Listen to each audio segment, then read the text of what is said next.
show the work, man, show the work. Give me 20 reps, 13. I know it's gonna burn you now. Everybody been doing well, maybe doing good stuff. You all right? Pressing weight and you start to trembling, you're not able to control the weight. 4, good. 3, that's my move, come on. Push yourself, 5, you got it, don't you stop. Right there. 3, right there, good, don't come forward. 3, right there, yep. Her structure is where it needs to be. You're the one speeding through it. 16 seconds.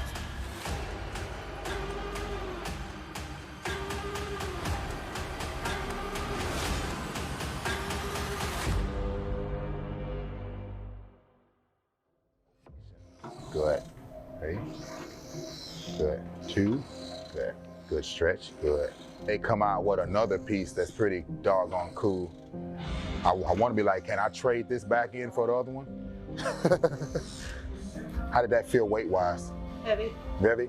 That's okay. We'll stay there. We'll bump it up for the second set. I had 6 pieces of wheat toast there this morning with jelly, with 8 egg whites. My next meal is going to be 14 ounces of white potato again with some lean ground beef.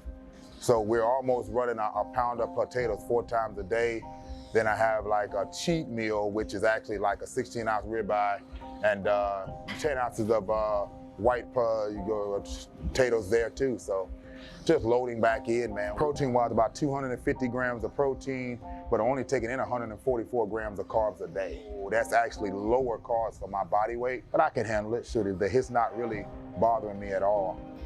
Like I said, James got this down to a T, man. The body structure is changing every week. From last week to Friday this week, I was 231, I was 228.4 this morning, so 2.6 pounds, you know. Getting ready to show the work, man, show the work. What, that 3 or 2, babe? That's 2. 2, okay. You all right? Yeah. Okay. Not really killing cardio. He's playing with my foods a lot more than anything. So my cardio is still at 20 minutes for right now. And also it's only on the days that we weight train. So if I don't weight train, I don't do cardio, which he probably gonna step that up now that I brought it back to his attention. He's like, man, wait. I got to say something about that. But the body structure is still dropping. Like I'm still dropping 2, you know, 1 or 2 pounds a week based upon how strenuous my workload is, because I'm still up, you know, still doing 12-hour days. You know, we're blessed to still train good. So, man, everything's good, man. I'm blessed, man. I'm still able to train all my people, you know. Got my Jessie right here. She's been working hard. She's studying to become a CPT also, you know. So, man, I'm blessed to be able to pass this on and have the tradition of health and fitness transcend from this foundation here, which is cut and dry. And I want everybody to be that way, to be able to learn about health and fitness and the hows and the why, and the knowing how the exercises flow to get the presentation to where we want it to be, and get a better understanding of basically finding out who they are in this time of their life, man, because every decade seasons change. Every seasons change. So with that, it's just a developmental progression in health, fitness, and life, and being able to balance them all so that we can keep on going with this for long periods of time. Jess, let's hit this pre-core right here. Let's hit some more hamstring glutes. So like we're more so working the hamstring glute area today, throwing in quads at the back end. 35. 35 is fine. As the session progresses, so does the intensity of each exercise, gradually reaching a crescendo.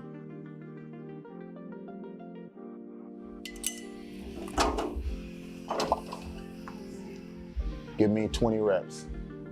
Good. 6, 12, that's my baby, good.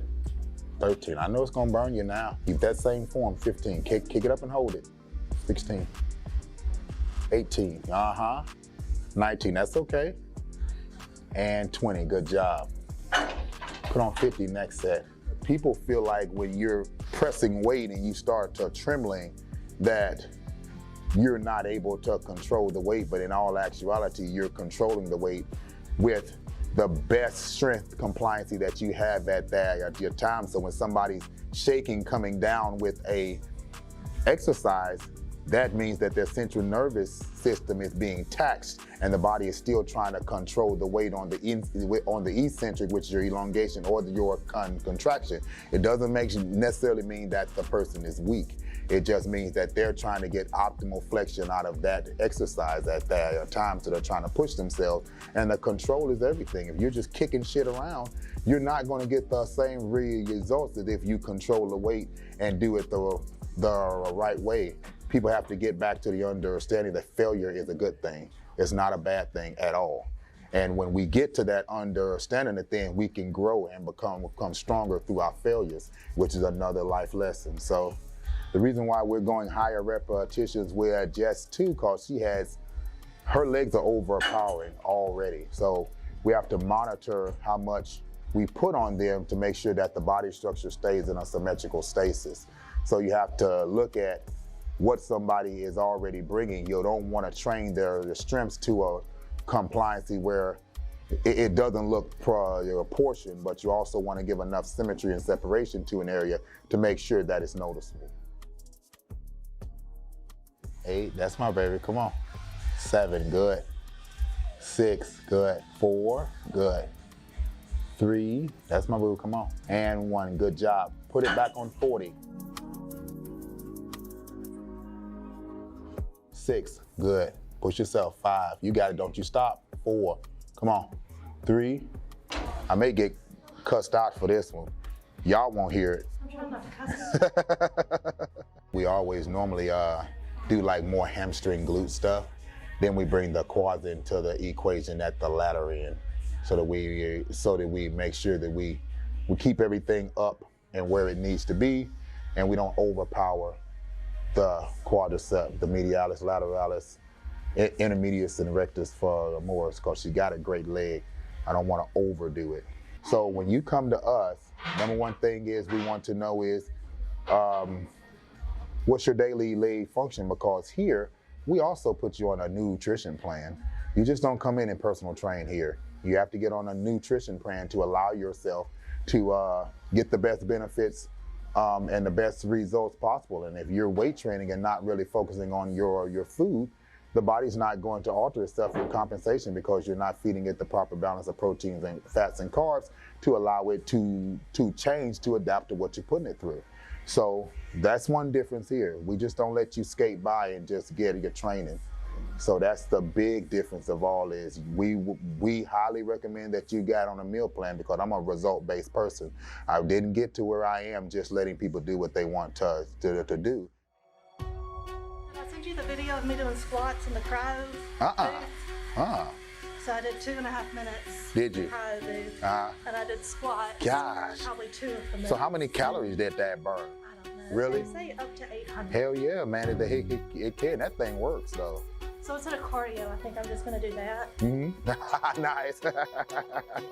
Put my hand there. Come on. There you go. Right there. Don't drive the hips forward. Straight up. Right there. Forward. Yep. Don't drive the hips. There we go. 3. Come on. 2 more. 2. That's my baby. 1 more. And 1. Good job. You don't want to tilt forward so much, because it takes the quad out of the equation. When you come forward, your hip flexors are coming forward, so the tension of the quads are released if you go here. So you set back into, you want to come down, get a good stretch, right there. Go straight up in the air. Don't go forward, because you release tension on the quadricep. They're losing the tension by thrusting the hips forward.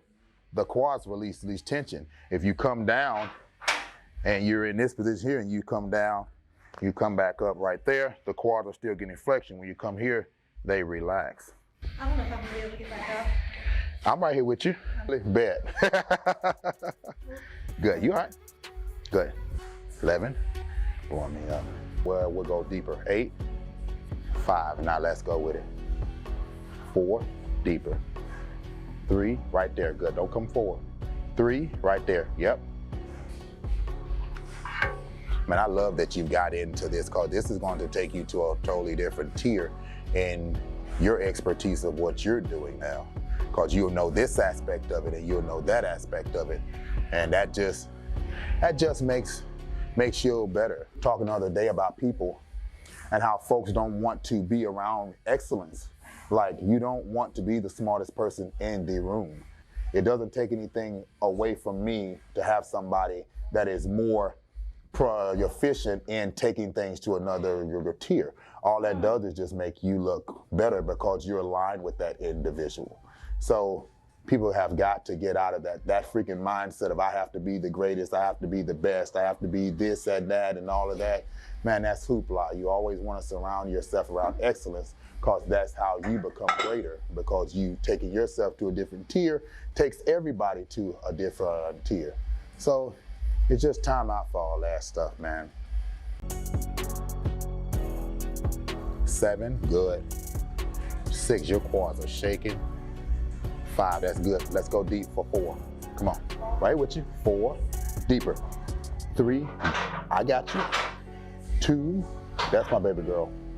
And 1, nice, nice. Over it.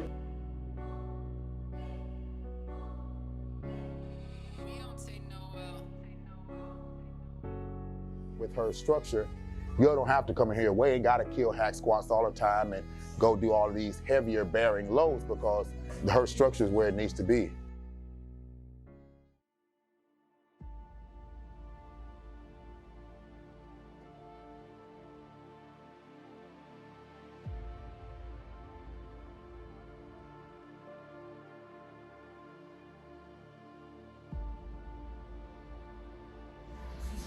Good, good stretch on the glutes, very good, good.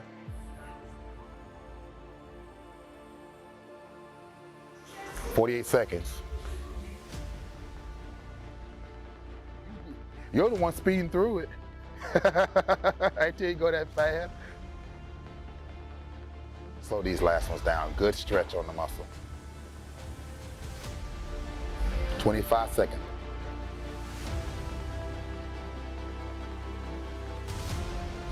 "16 seconds.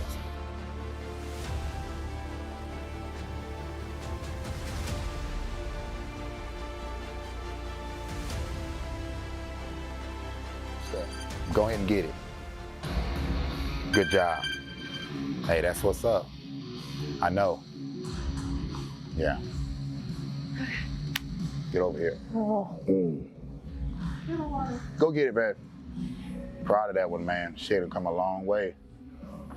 Come a long way. When we first started, she had just had her daughter, Sally. We were trying to get everything back in track, about to get everything back in shape. And I mean, we just started working. We started working hard, and we just clicked, man. Everything, the food, the diet, and everything. She learned about her body structure. She started to kicking it hard, training hard, hitting that cardio, making sure that she was doing everything.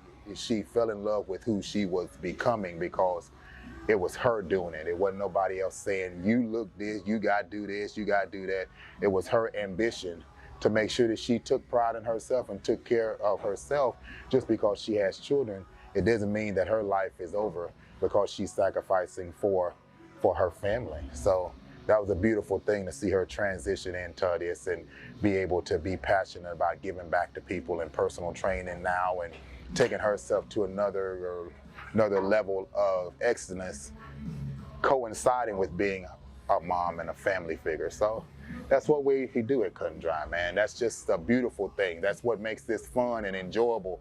For 20-some years I've been doing this. That's why it's still fun, because there's always somebody else comes that you can teach and learn this to be better about doing what they want to do and have the life that they want to live, man. So we appreciate you guys. Thank you for your support. Y'all have a good one. Take care.